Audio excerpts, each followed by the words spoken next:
So has 10th edition taken away more models from Warhammer 40k than it's added? Let's talk about Games Workshop consolidating their game, and the miniatures that fall by the wayside along the way.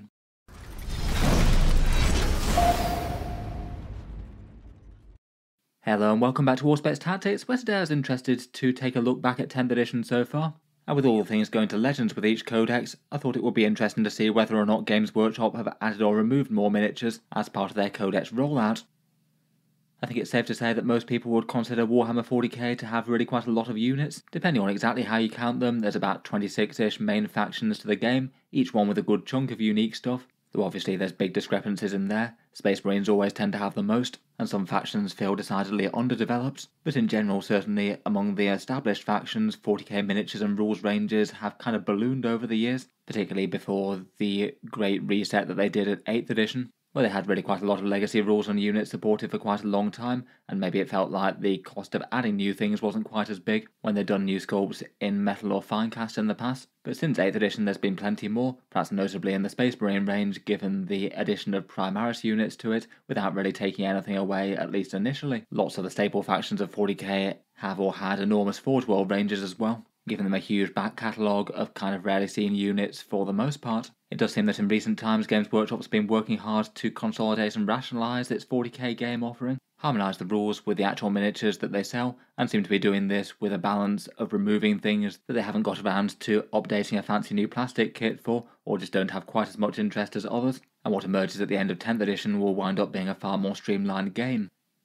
In a recent channel poll, I asked you guys if 40k in general has too many units. This was the breakdown. People said that it had around about the right amount, which is quite a lot split over so many factions. A quarter of you said too many, and about a third of you said too few. But the main talking point down in the comments was more that certain armies are just incredibly well supported, and some armies are very much little supported. But I still think it's a question that's relevant for the game overall as well, as to whether or not Games Workshop should be working to expand armies and add more and more, or try and slim down the number of options in the game to more meaningful ones. I think I broadly argue that if they're well rule supported and people genuinely have interest in them, I feel like there's nothing too bad about expanding factions. It maybe feels like when you've got whole bunches of units that are all competing for the same battlefield role, though, you might argue that there's a bit of redundancy and they could have done something else with those units that they'd released. Maybe Space Marines being one of the obvious ones for that, with really quite a lot of different Marines with kind of similar things that they do, maybe between things like Infiltrators and Cursors, Eliminators, Reavers and Scouts to take the Stealthy Marine subclass there, or perhaps certain factions that just have an enormous roster of support characters, maybe Genestealer Cult or Adepts Sororitas in particular. Feels like they maybe slightly oversaturated those niches a tiny bit more, and maybe they could have used a few more mainline units instead. In general though, it does seem kind of split. Plenty of people are just happy for Games Workshop to keep on adding units kind of ad infinitum. If they can support them, though plenty will be happy to see the range stay the same or reduce. As for Games Workshop's motivations for models being removed or sent to Legends, there's actually quite a lot of things going on at the same time. The whole no model, no rules thing has been happening for a while. Their end goal seems to be that every single unit in every single codex has one defined plastic kit that you use to build that unit, and anything that doesn't fill those categories gradually gets put on the chopping block, either miniatures that had their models removed a while back or never had a miniature, or flexible wargear options that allowed you to arm units with far more than what the units had in the box. Otherwise, a huge driving force for the phase-outs have been the removal of resin from mainstream 40k. Both the Forge World phase-out, with basically anything that's not Titan size going to Legends in 10th edition as their units come out, but also finecast resin. Each new codex that comes out retires the vast majority of finecast miniatures. There have only been a few notable survivors like some of the Space Marine characters or Trazen the Infinite for the Necrons or the Nightbringer. Maybe units that are considered just a bit more iconic or have a bit more chance of credibly getting an update at some stage. And other sorts of things getting phased out, and whenever they update an army, they might wind up having units or unit options fall through the cracks. Say maybe like the Deathwing Command Squad for the Dark Angels, they replaced the Deathwing Knight kit, but that kit no longer builds the Command Squad set, so that was a unit that went away. And that's kind of true of quite a lot of Firstborn phase-outs for Primaris as well. Finally, it looks like there's a drive to separate settings out as well. One enormous source of units going to Legends was Games Workshop sending loads of Heresy era stuff out of mainstream 40k with things like Contemptors and Leviathans and things. You can still use them, but only as Legends now. For the purposes of this video, I thought I'd just go through the different armies and have a rough look at which kits were added or retired or updated. Something that I thought might be kind of simple to do codex by codex when I set out to it, but in reality it's kind of a unexpectedly complicated subject. There's some units that are direct replacements, there's some that are sort of replacements where you couldn't use the old model as the new one very credibly. Some completely new units out there, some are new miniatures for models that got removed before, like maybe the Chaos Jump Pack Lord. Some already had rule support but didn't have a miniature. There's upgrade sprues that don't really feel like an entirely new model kit, more a bit of an extra. And then there's the whole separate issue of datasheets being removed for things that either didn't have models or using existing models in a different sort of way. Maybe things like the Celestians for the Sisters of Battle using the regular Battle Sisters. To try and keep things just a little bit more manageable, I thought for my rough tally of new stuff versus removed stuff would focus on the model kits as opposed to the rules. Any kits that were either new or updated will count as a +1, and Games Workshop can have half a point for releasing an upgrade sprue. I won't count limited edition releases such as the Celestian Sacrosanct Avalon, as they turn up for a bit and then go away. I'm not counting combination boxes such as combat patrols, and then for miniatures actually removed I'll count as a -1. And for that I'll count units that got removed from the codex, but at least had some sort of unique miniature to represent them sometime in the recent-ish past. I'm more interested in checking the general trends of things rather than being absolutely 100% precise on this, so I definitely miss a fair few things, and a lot's open to interpretation, so take all the exact numbers with a small pinch of salt. Going through things though, I'll start the counts just after the indexes, and the Space Marine started out with a fairly brutal cull, really quite a lot of Firstborn miniatures removed. And this felt it was basically like the Primaris update catching up with the Space Marines. Quite a few things had a sort of Primaris equivalent kind of update. Things like the Bike Squad, Attack Bike, Tech Marine with Servo Harness, Scouts with Sniper Rifles, and the Land Speeder variants, but most of those didn't really ever directly map on to the new things, so still basically felt like they were being phased out. Otherwise though, there was a massive list of Firstborn things that had less obvious Primaris equivalents: Scout Bikers, Hunters and Stalkers, the Land Speeder Storm, Ironclad Dreadnoughts, Servitors Thunderfire Cannons, plenty of Ultramarines characters, and Relic Terminators and the Contemptor Dreadnought which had made their way into the main codex. Overall that was a massive amount of kits removed, a big 16 of them taken away. On the flip side though, there were then a fair few updated. The Company Heroes, Stern Guard Veterans, Terminator Chaplain, the Captain and Librarian, and the Scout Squad were all updated. And there was also the new version of the Terminator Squad. Then otherwise for units that felt a bit newer, there's the Apothecary Biologist and Combi Lieutenant, the Infernus Marines, Space Marines with Flamers, the Ballistus Dreadnought, which felt like the spiritual successor of the Boxnaut, but technically you can still feel both of them as the Venerable Dreadnought, and also an actual dedicated Jump Captain, which I think I count more as a new model given that there wasn't really an official one for him before, just gluing a jump pack to the back of a different miniature. Overall though, with the Primaris updates catching up with them, Space Marines came out of it with about 11 kits down, even if they got a few updates on top of that. For the Tyranids, they generally did a bit better. They did have a few Forge World losses, which I'll mention later, and there were some rules removed for things like the Tyranid Prime, Trigon Prime and Neurothrope, but all those units could be fielded as other datasheets within the Codex. They got really quite a good haul at the start of 10th edition.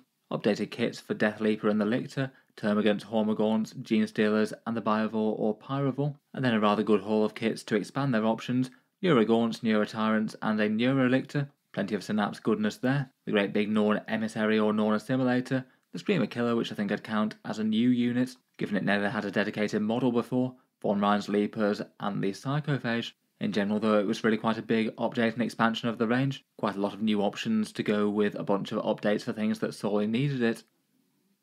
Otherwise, for the Dark Angels, we've got one true new kit in the Inner Circle Companions, then updated Deathwing Knights Belial and Asmodai, plus an upgrade sprue for the Deathwing Terminators, which as mentioned I'll count as half a point, that they lost the Deathwing Command Squad option and the Ravenwing Talon Master, and rule support for the Deathwing Strike Master. They did get Lionel Johnson and Azrael towards the tail end of 9th as well.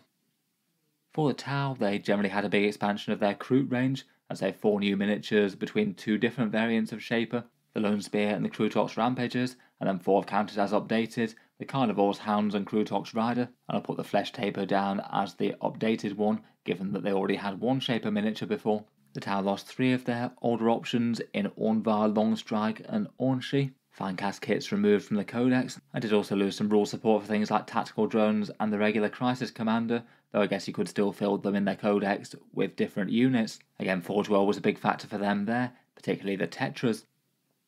The Orcs certainly lost a bit more than they gained out of the Codex in terms of miniatures, they gained their new Big Mech, which I thought was quite a fun miniature, though kind of didn't really map onto anything else perfectly before. I guess the closest one was the custom force field mech, which is gone now. They also lost a raft of fine-cast characters, Zagstruck, Badrock, and the Knob with the War Banner, Mad Dog Grotznik, and also the Mech Boy Workshop. Definitely more miniatures lost than gained there overall. For Necrons, they got the new Overlord with the Translocation Shroud and then 2 updated miniatures, Orican and Imatech. It was a bit of a reckoning for the fine-cast Necron characters though, losing Amrikir the Traveller, Vargard Oberon and Nemesaur Zandrek, plus the regular Necron Lord as well. Fortunately, Trazin and the fine-cast Catan managed to avoid the Legends phase-out though, and plus again they had lots of Forge World casualties. The Chaos Marines had the 2 main new miniatures, the new Lord Sculpt and the return of the Jump Pack Lord. I'm going to count the Jump Pack Lord as an update though, given that he'd only gone away for 2 years and is already back. And they also got an individual miniature release for the Cultist Firebrand. I'm going to give them half a point for that, given that he is only a re-release of a Blackstone Fortress miniature. Otherwise, for units lost for them, besides their big cull of Heresy era units at the start of the edition, the main casualties were the Exalted Champion and the Cultist Mob with firearms, losing all the special weapons and guns and only being able to take very basic melee cultists now. A few codexes didn't really take any casualties, and instead just got their 1 token character release miniature, the Benefactus for the Genestealer cults, the Shield Captain sculpt for the Custodes, and the Sidonian Scatros for the Admech. The Adeptus Auroritus also had their Jump Cannoness, and had a returning Blackstone Fortress miniature come back to fill in for the Ministorum Priest, and lost a couple of fine-cast offerings in the Death Cult Assassins and Crusader squads. While all the mainline codexes have been going on, we've also had a bunch of new things from kill teams. For updated kits, we've had the Striking Scorpions, the Drukari Mandrakes, and the Genestealer Cult Brood Brothers via an upgrade sprue, plus we're shortly to get the Vespid coming out in the Kill Team Hivestorm box. And the Scouts also came out this way as well, though I've already mentioned them, along with all the Space Marines. For actual new units, we had the Hernkin Jaegers and the soon-to-be-released Tempestus Aquilons, plus the half a point that I'll give them for the Night Lords upgrade sprue. Not quite as high effort as the actual squad releases, but still I feel like that was one of their more successful upgrade sprues for adding a lot of theme and character out of an army. Then for the more recent armies, we've had Imperial Agents and Deathwatch. This was quite a radical shake-up of the rules, though largely didn't change too many miniatures. We had the new Navigator added in. We had the release of the new Navigator and the other Ministorum Priest, which I'll give them half a point for each, given that they're returning miniatures once again. Kotias being updated to a rocky reception, and then losing Karamazov, Eisenhorn, Cassius, and the Jokeiro and Demon Host. I've counted those as half a point each. Maybe the biggest deal for this though was the update of Deathwatch to basically have all their mixed kill teams sent the way of Legends, things like the Proteus and Fortis ones that never had box sets, as well as their Terminator and Biker units, plus having the weird situation that they're in at the moment where you either get access to the other Space Marine units and field as a Space Marine army with allies, or field the actual Ordo Xenos detachment and be able to take lots of Deathwatch units but not really be able to use anything else in Space Marines. Neither of those are really model removals, but kind of are at the same time for the faction. They did get a few other things with rule support as well, things like Rhinos and Chimeras, but usable for Inquisition, though no new miniatures with those.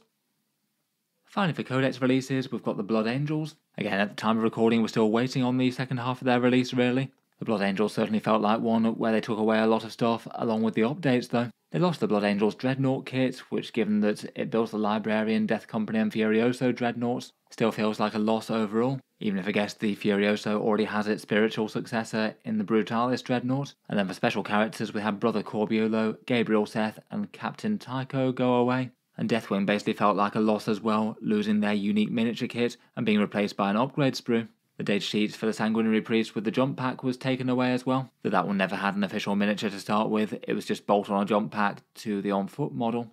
Then otherwise it was mainly miniature updates, Sanguinary Guard, the Sanguinor, Lamatis Astarath and the Sanguinary Priest, plus the upgrade sprue for the Death Company, and a singular new miniature in the Blood Angels Captain, who also has some Death Company rules as well. He felt a little bit like the sort of more generic Captain equivalent of old Tycho.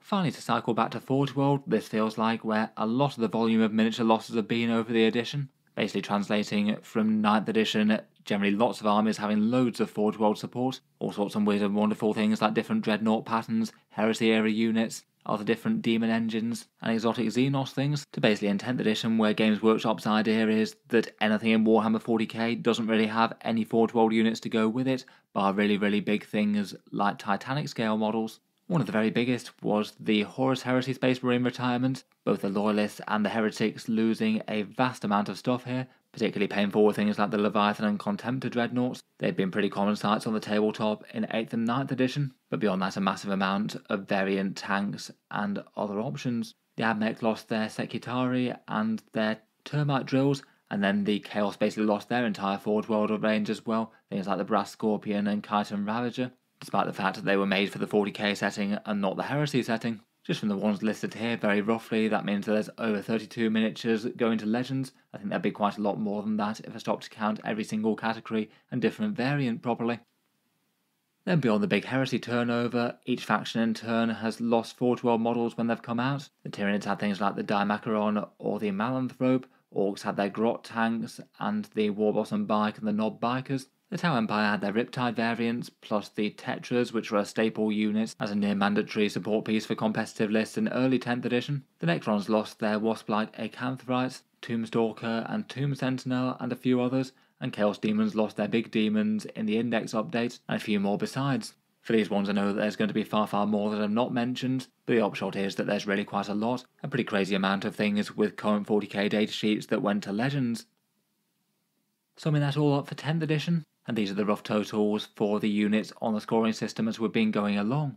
Just looking at mainline Games Workshop models on sale in Codexes, there's around about 28 units that feel like they're truly new and have new miniatures to go with them. Space Marines, Tyranids and Kroots did the heavy lifting for that. Most of the rest were individual character releases or kill teams. Compared with that, we've had more units that were updated, their old model being removed and coming out with a new sculpt in one way or another. Sometimes they've been big upgrades or very necessary ones for things that were in Finecast or had a badly aging model kit that needed looking at. But as ever, not every single one has been a smash hit. Things like Kotias and the Sanguinary Guard have been a bit infamous recently. Then for more mainstream Codex units, around about 44 have been removed to Legends, and that's just things that had kits before, so it doesn't include things like the Deathwatch kill teams. A whole ton of those were fine cast characters for things like Orcs, Necrons, Blood Angels and Imperial Agent, and then a massive chunk of the rest were Firstborn Space Marine units being phased out. Overall, it does seem that even just on pure Games Workshop offerings, despite a number of big release waves in 10th edition already, we have got fewer units than we had before. Around about 16 less miniature kits than when 10th started, in various different ways. It seems that the range has contracted slightly, but if you count new and updated kits together, essentially for the loss of 44 things removed, we've had 62 model releases. I guess that's around about 4 or 5 new kits per month on average. If you do count all of the Forge World and Heresy era units being sent to Legends though, it seems quite clear that the amount removed far outweighs the amount gained. Even with a very surface level bit of research that I did, that's well over 60 units that were removed in 10th edition. I'm sure I would have found plenty more if I looked a bit harder. Certainly seems when you count the Forge World stuff, Games Workshop's range is going through a period of contracting in Warhammer 40k. A lot of the releases in 10th edition just seem to be trying to do their best to complete the cycle of transitioning the 40k range to plastic, as opposed to launch entire new ranges perhaps.